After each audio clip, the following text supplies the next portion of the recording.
Bruno e Daniele, vocês estão aí? Ah, beleza, Dani.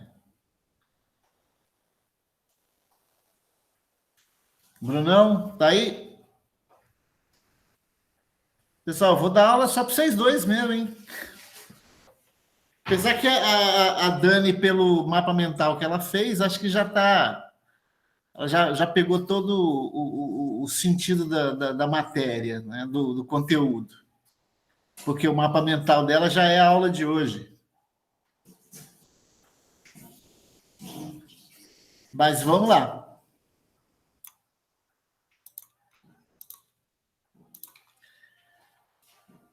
Bom, pessoal, só para a gente relembrar da aula passada, a gente terminou falando em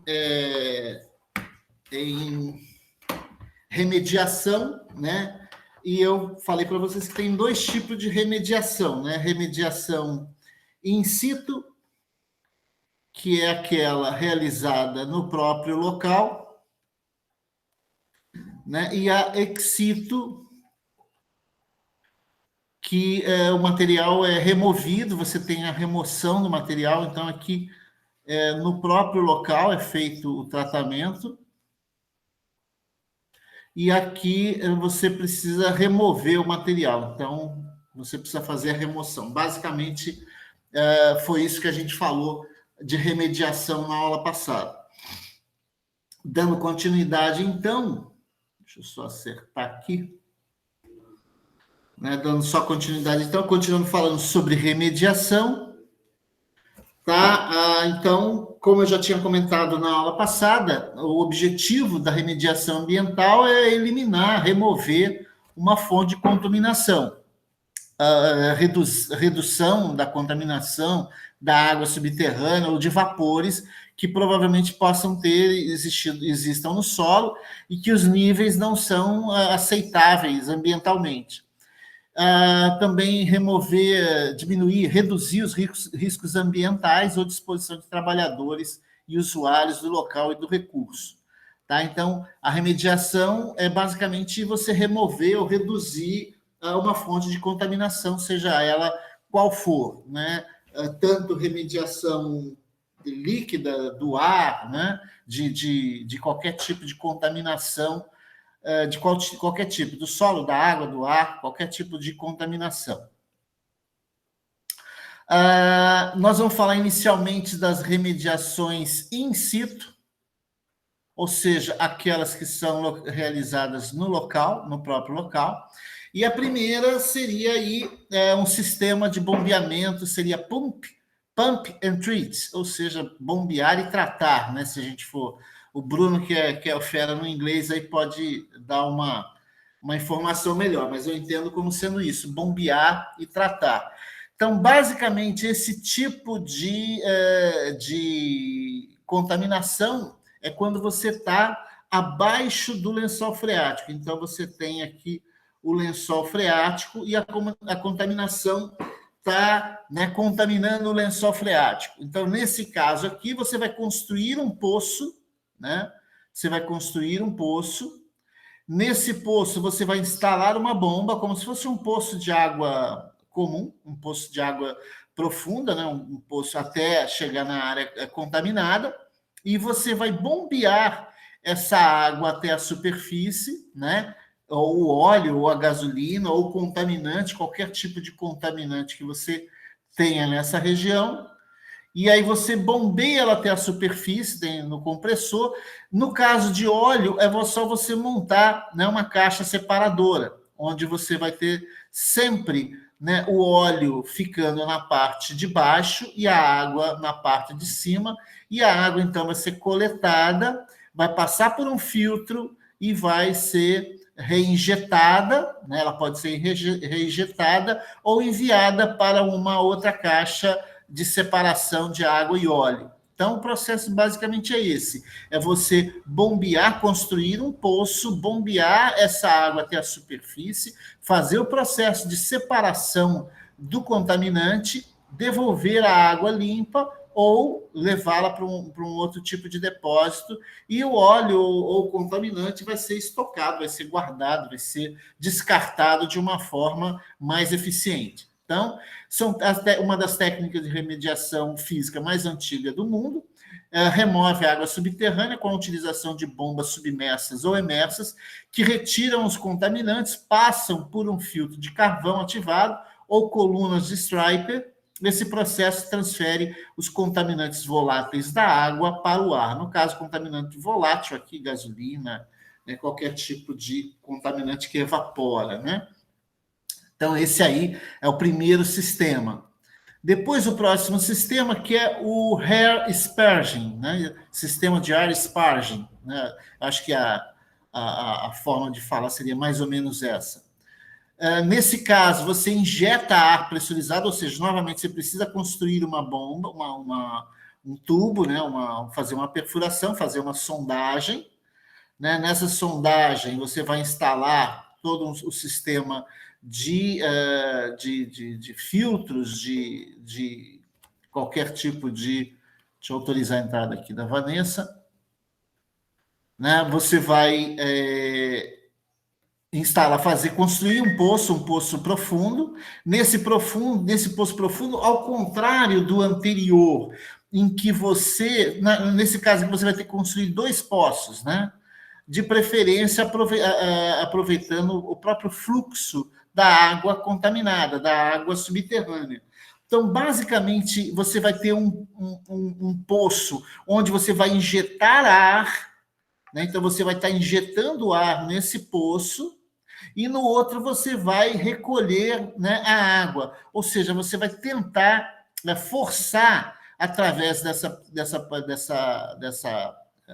injeção de ar comprimido, de pegar essa água, né, essa água subterrânea contaminada, e você, né, recolher e passar por todo aquele processo aqui depois. Ou seja, ao contrário do anterior, que você só fazia o poço, né, instalava a bomba e bombeava diretamente, nesse caso aqui você constrói 2 poços. Um poço para injetar o ar, para forçar, né, de uma forma direta, você forçar que o material se volatilize, né, e possa ser, né, coletado através dessa bomba. Né? Existe um processo em que você pode construir pequenos poços para você recolher também o ar, né? Que na medida que você está injetando o ar aqui, esse ar também pode estar contaminado com voláteis, e você pode, né, captar esses voláteis aqui na superfície. Então, basicamente, você tem, né, esse processo. Né? Então, no anterior, você constrói o poço, né? Você tem o seu freático aqui, seu freático contaminado, instala uma bomba, né? A bomba que submersa, né? Aí nessa bomba você recolhe a água, passa por um processo de filtragem e você reinjeta essa água. Nesse caso aqui, você vai construir 2 poços, né? Um poço para ejetar ar comprimido e forçar, né? E você buscar, né, que você injeta o ar na camada, e nesse aqui você recolhe, você bombeia essa água até a superfície, e aí faz o processo anterior, né, de coleta e tratamento desse contaminante, dessa água contaminada. Tá? Um outro sistema aí, que é o sistema de tratamento de vapores, né? Essa tecnologia também é empregada para a zona não saturada. Então, só lembrando lá das aulas de hidrogeologia, onde vocês sabem que você tem a superfície, e aí você tem uma linha aqui que representa o que a gente chama de lençol freático. Então, você tem uma zona saturada aqui embaixo, onde todos os poros estão preenchidos, né, por água, e você tem na zona insaturada ou zona não saturada, onde os poros estão preenchidos pode estar preenchido por água também, mas por ar também.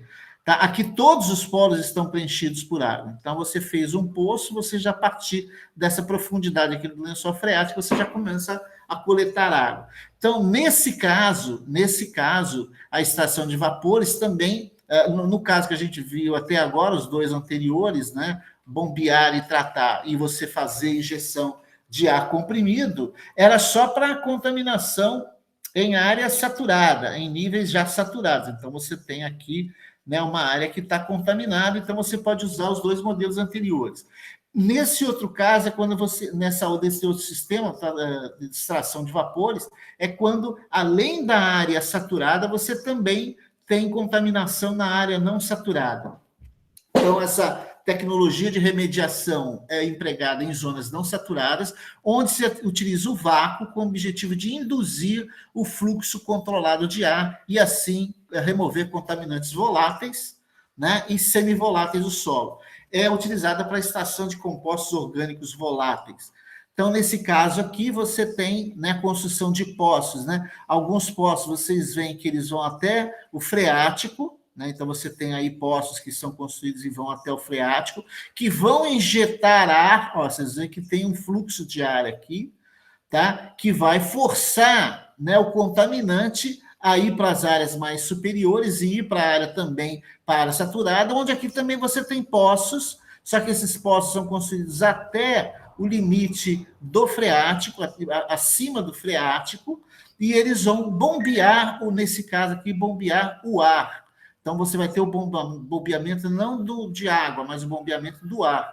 E aí, essa água, esse ar que vai ser bombeado, né, provavelmente cheio de voláteis ou semivoláteis, né, os gases provenientes, né, os gases de petróleo, os gases de gasolina, os gases de diesel, vão passar por esse ventilador, vão sofrer um tratamento aqui e devolver para a atmosfera, fazer a descarga, né, para a atmosfera dos gases que não são problemáticos e coletar os gases que possam causar algum problema. Então, nesse caso aqui, a sua contaminação, o seu tanque de combustível, por exemplo, aqui um posto de gasolina, o tanque de combustível vazou e a contaminação ficou, na maior parte, é uma área, vamos dizer que não tem um lençol freático muito superficial, e ela ficou na zona insaturada, na zona não saturada. Então, você vai construir um sistema que vai ter poços que vão estar na zona do saturado, na zona saturada, ou seja, poços que vão bombear água,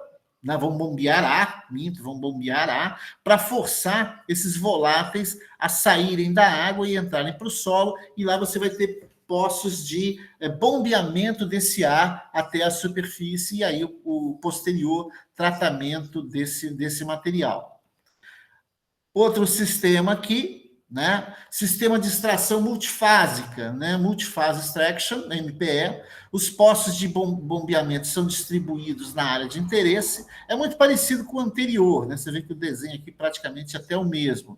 O sistema utiliza a técnica de remoção de massa a vácuo, possibilitando a extração da fase livre. O que ele chama de fase livre? Né? Fase livre é um tipo de fonte secundária de contaminação.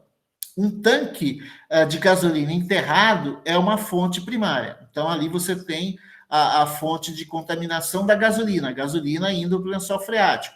Quando a gasolina vaza, entrando em contato com o lençol freático, ela não se mistura, né? Você tem o fato de apresentar densidades diferentes, ou seja, você tem a água, né, por baixo, aqui geralmente você tem a água por baixo, e você tem o óleo ou a gasolina por cima, terem densidades, então ela não se mistura. Então, você tem aí uma fase separada, que pode ser classificada como fase livre. Então, a gasolina ou o óleo diesel, né, é a fase livre, né, que está separada. Então, você vai fazer essa coleta dessa fase livre aí. Então, é um sistema bem parecido com o anterior. Então, de todas as formas, você tem a necessidade de construção de poços que vão até o lençol freático e poços que vão ser instalados na parte insaturada do solo.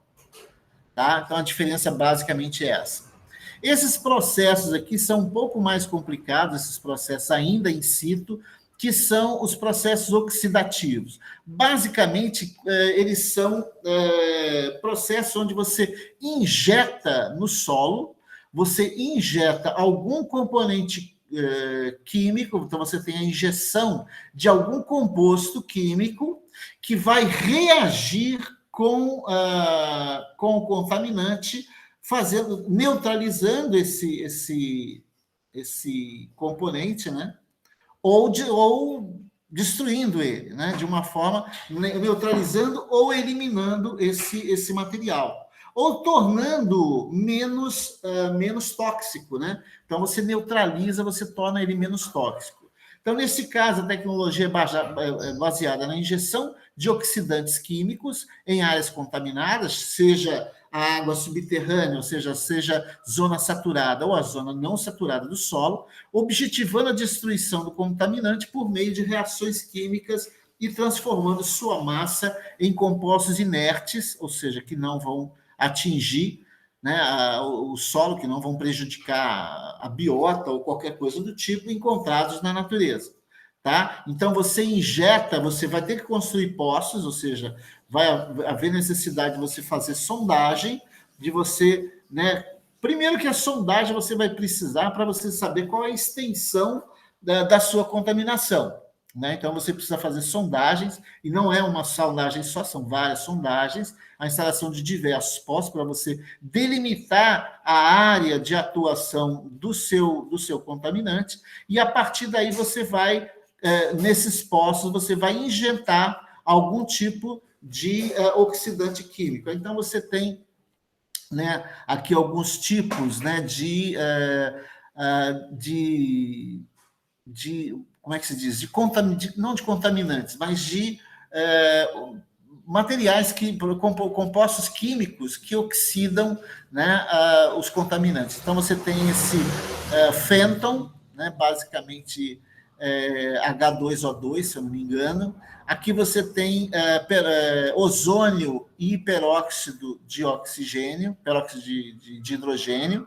Você tem aqui H2O2 fotoativado. Então, alguns exemplos de oxidantes químicos que são utilizados para neutralizar, né, para transformar, né, em produtos inertes os contaminantes que provavelmente ocorram no solo. Então, você vai, né, injetar de alguma forma esses materiais. Não me perguntem quais seriam os contaminantes indicados para cada um desses, né? Para o sistema oxidante fenton, ou ozônio e peróxido, ou de H2O2 fotoativado. Eu não saberia dizer, talvez a gente teria que fazer uma pesquisa sobre isso para descobrir. Mas esse é um dos processos que podem ser utilizados nos processos de descontaminação do solo.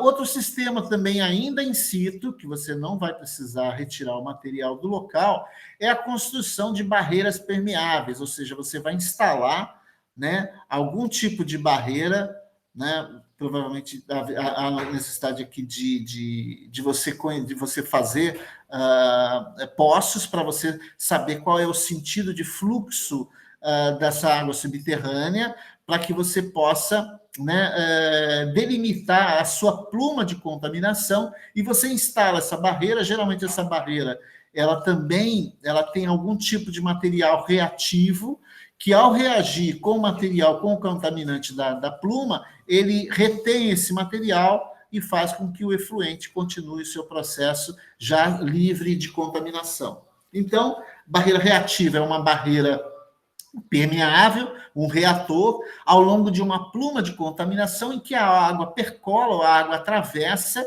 e os contaminantes vão se degradando, prevenindo a contaminação do aquífero.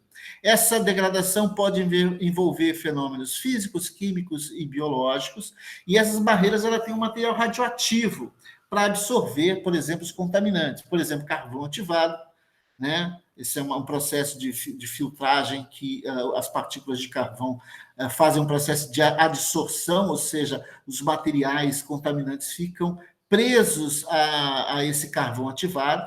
Ferro monovalente, que transforma contaminantes em formas menos tóxicas. Então, você tem esses tipos de barreiras. Não saberia informar para vocês como é o processo de implantação dessas barreiras. Eu não sei se elas seriam cravadas no solo, não saberia dizer como é que é feito esse processo, mas é uma forma de você reter, ou pelo menos tentar diminuir, né, o processo de expansão dessa pluma de contaminação. Continuando ainda, aqui já vamos começar a falar processos ex situ, ou seja, em que há necessidade de retirada do material contaminado. Então, envolve processos de escavação, a remoção desse material para outro lugar, o seu tratamento. Depois que você tem o tratamento, você tem o contaminante indo para uma destinação final adequada. Então, por exemplo, você tem um solo contaminado, né? É escavado, é retirado esse solo, é levado, então, para uma área onde você vai ter, nesse caso aqui, um processo de desalogenização, né? Utilizando alguns tipos de reagentes, então envolve muita química, né? O solo é lavado, né? E depois o solo limpo, ele novamente transportado até o seu local. Então, seria, né, uma forma, né, típica, o básico de um processo de descontaminação ex situ.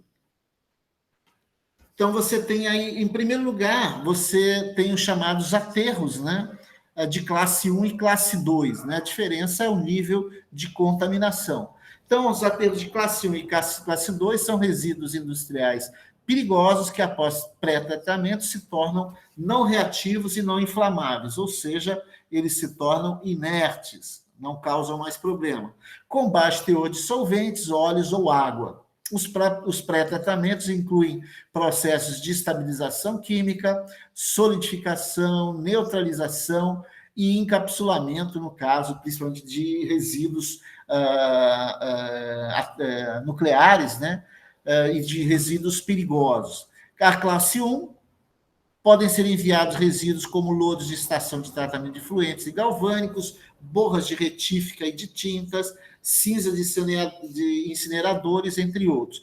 Principalmente incinerador de produtos hospitalares. Né? A cinza que sobra, ela é levada para esses aterros. É claro que é um aterro que merece um tratamento muito mais vamos dizer, eficiente em termos de evitar qualquer tipo de percolação. A água não pode ser infiltrada, então tem uma série de tratamentos que o solo é submetido para evitar que ele saia dali. Então, o material vai ser encapsulado, ele vai ser, né, isolado do contato com qualquer outra coisa. Então, é um sistema, os aterros, né? Os aterros, então, são sistemas de impermeabilização com argila. Então, você tem a aplicação de argila, geralmente no fundo, uma dupla geomembrana, né? Lembra daquelas membranas têxteis, né? Onde você tem um material inerte que protege, né? De alguma forma se torna impermeável, ou seja, não permite que a água, né, continue o seu movimento, né? Não deixa com que o material saia dali.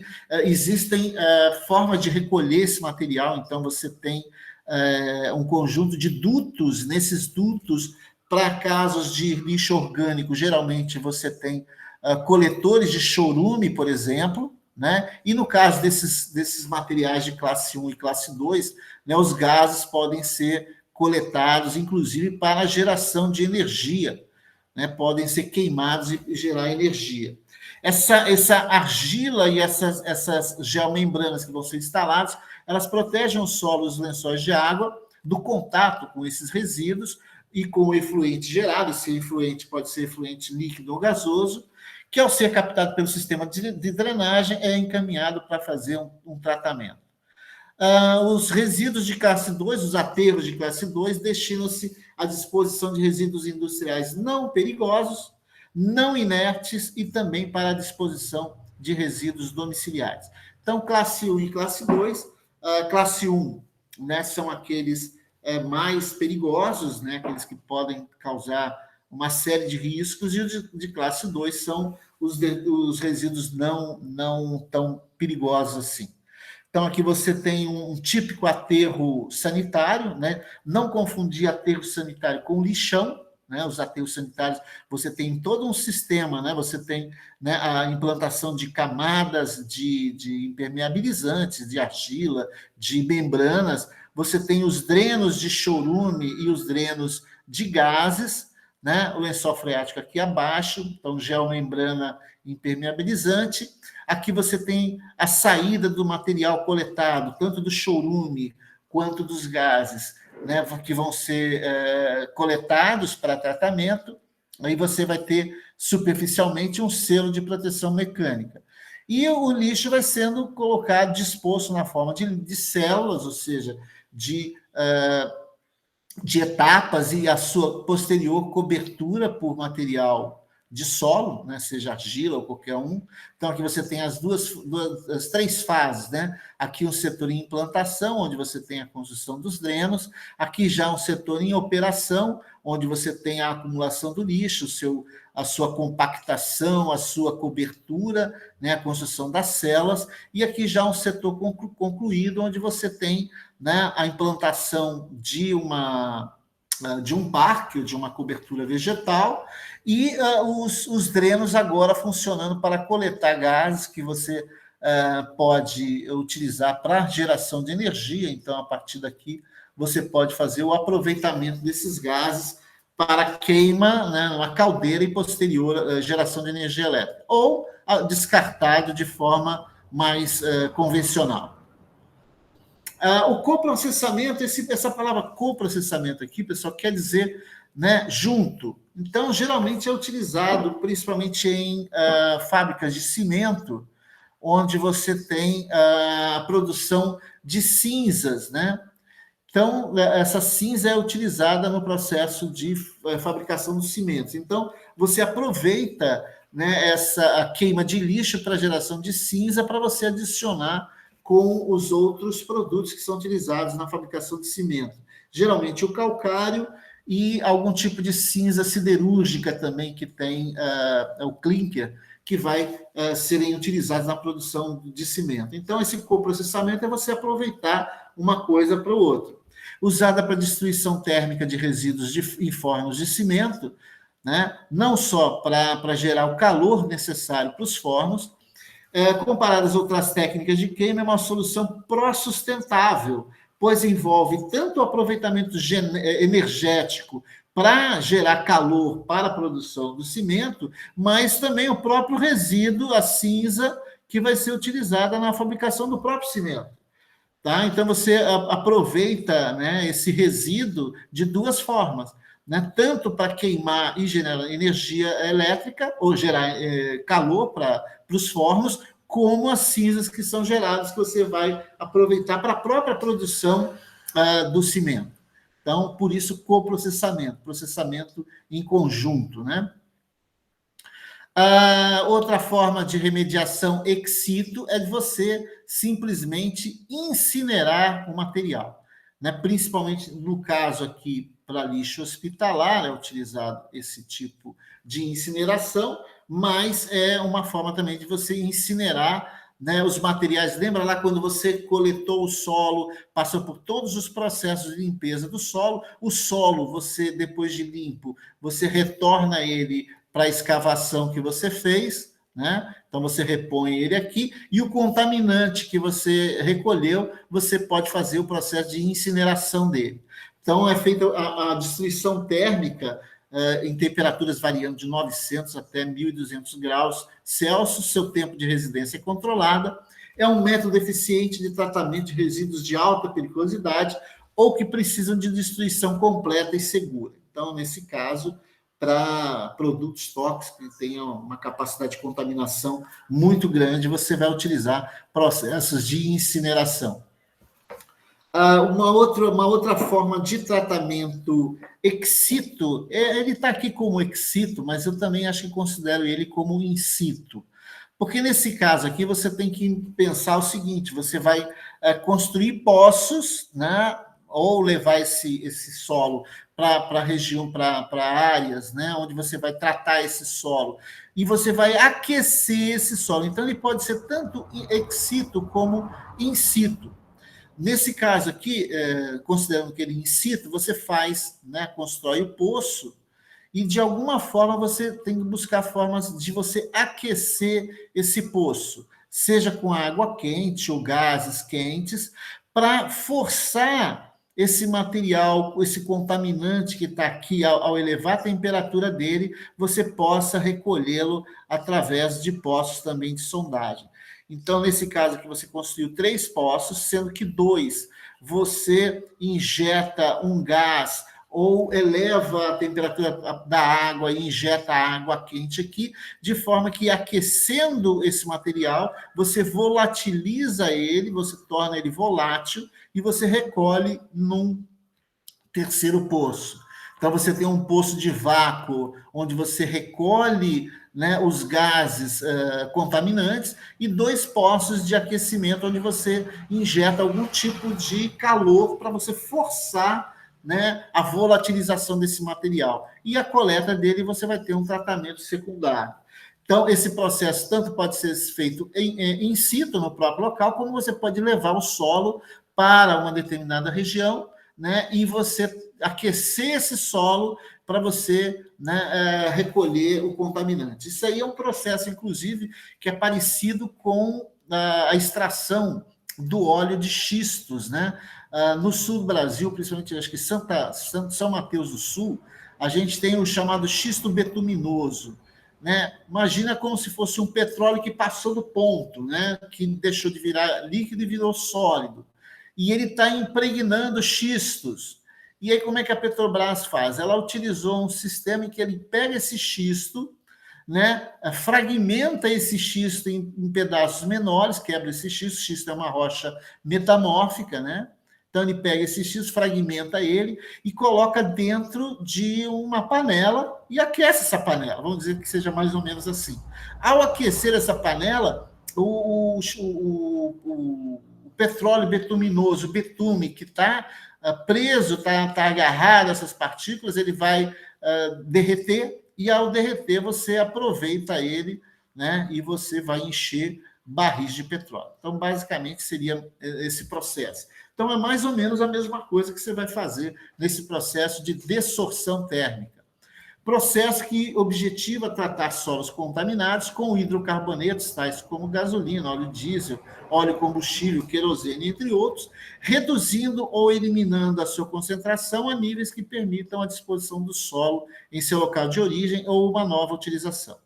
Tá? Então, você vai aquecer, né, através de um tratamento térmico, você vai aquecer esse solo, que vai forçar a volatilização desses hidrocarbonetos e a sua coleta e tratamento posterior. Então, é um exemplo que eu usei aí, é o mesmo que a Petrobras utiliza, o sistema lá em São Mateus do Sul, chamado de PetroSix, que é um sistema que eles fazem um aproveitamento. É claro que a produção é muito pequena, comparável com um poço de petróleo convencional.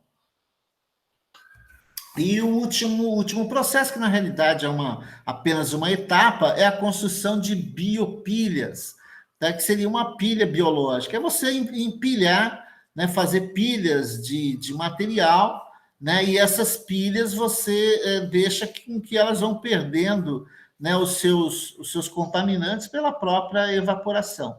Né? Você vai utilizar máquinas para você mexer constantemente para ir oxigenando, e nesse processo de oxigenação, de oxidação, né, vai oxidando esses materiais e biodegradando esses resíduos que existam nesse local. Né? Então, a gente compara com qualquer tipo de processo de oxidação, o contato com oxigênio. Então, na medida que você constrói essas pilhas, né, várias pilhas de materiais, e você vai mexendo ela, movimentando, você está adicionando oxigênio, esse oxigênio oxida determinados contaminantes, tornando-os inertes. Então, aí é um outro processo, a construção dessas biopilhas, né? Ou seja, você retira o solo, é um tratamento ex situ, você retira o solo do local, leva para esses lugares, faz esse processo, e depois você retorna esse solo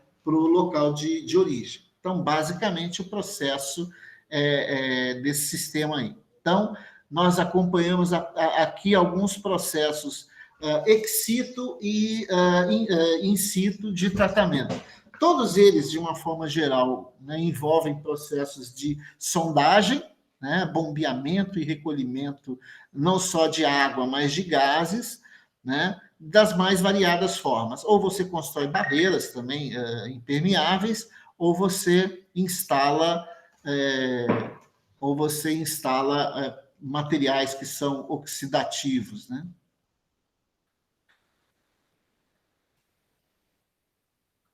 Então, pessoal, termino aqui e fico aberto a perguntas,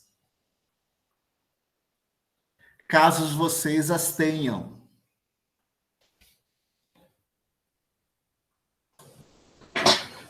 Beleza, Wagner. Eu não tenho pergunta não, mas só como comentário, é bem exótico, né? Esse tipo de recuperação ex situ, né? Nem conhecia antes da matéria. É muito comum, Bruno, para poços de gasolina, né, que contaminam. Imagina uma cidade como São Paulo, na grande São Paulo, né, a quantidade de poços de gasolina que a cidade tem e a antiguidade, poços com mais de 30, 40 anos, construídos na década de 70, nos anos 80, que ainda não tinha uma regulamentação muito importante no processo de fabricação daqueles enormes tanques de combustível, né? Eu não sei como é que estão os tanques de combustível aqui do nosso município, quais deles estejam, né, com a idade, porque acho que existe um limite de tempo para esses tanques. Eu não sei, né, se todos os postos daqui estão com as suas datas, né? Mas provavelmente qualquer coisa, os vizinhos já teriam sentido qualquer diferença aí no ar ou alguma coisa assim. Então, provavelmente eles estão bem protegidos, mas pode ser também que estejam vazando, mas é claro que o dono saberia se tivesse vazão, porque o volume de água, de combustível que ele coloca lá também, ele sabe quanto tem, quanto foi gasto. Então, se você tiver um desnível aí de alguns litros de óleo ou gasolina por dia, pode ter certeza que está vazando para o solo e contaminando o freático, né? E aí, esse material tem que sair daí, tem que ser retirado, tem que ser extraído daí. Então, uma cidade como Nova Venécia, que tem aí, sei lá, 10, 12 postos de gasolina, imagine uma cidade como a grande São Paulo, né? Quantos mil postos de gasolina não tem e quantos deles você tem já uma certa antiguidade. É claro que a CETESB é uma empresa, um órgão estadual que tem uma participação muito grande na fiscalização. Acho que eles não devem deixar esses postos muito antigos ficar muito tempo sem trocar os tanques. É claro que hoje os tanques, provavelmente a tecnologia de construção desses tanques, ela deve ser muito mais eficiente, mais moderna do que tanques de combustível de 50 anos atrás. Beleza, Wagner. Meninas, eu vou estar, na semana que vem, na segunda-feira, eu vou estar aí no campus, porque eu vou dar aula para os meninos da M22, aula de laboratório sobre minerais. Inclusive, o Bruno, né, depois eu vou até passar uma mensagem para o Bruno para me ajudar lá na segunda-feira que vem, às 10 horas da manhã, lá no laboratório. Fazer aquele trabalhozinho lá de traço, dureza, densidade, para a gente, né, descobrir algumas características dos minerais para identificação de minerais. Tá? E aí eu não sei se eu vou ter tempo de... A aula está marcada de 10 ao meio-dia, eu não sei se eu vou ter tempo de voltar para dar aula das 6. Eu acredito que não vai ter problema, não, mas, né, antecipadamente, se não ocorrer, eu aviso antes que não vai ter aula na segunda-feira, mas para todos os efeitos, a nossa aula está marcada. Depois a gente combina, Bruno. Beleza? Tá? Eu vou parar a gravação aqui e na próxima, e daqui a pouquinho eu vou disponibilizar lá na página, tá? Beleza? Boa tarde, então, galera. Boa semana para todos. Até a segunda-feira que vem. Valeu, Wagner. Obrigado. Boa tarde. Valeu, Bruno.